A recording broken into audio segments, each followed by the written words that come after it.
Since Repair Clinic encourages you to perform this repair safely, a warning icon will appear when you should use caution. Whether your repair is simple or complex, you'll be more successful if you break the procedure down into steps, making it more manageable. I'll take you through this part replacement repair one step at a time.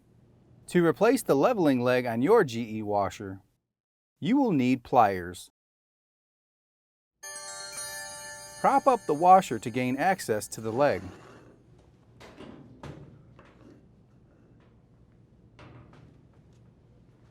If applicable, unthread the leg.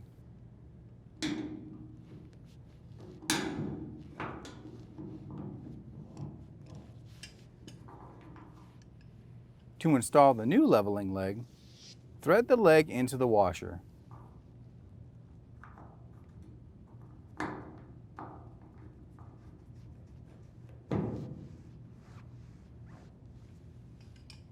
Carefully lower the appliance.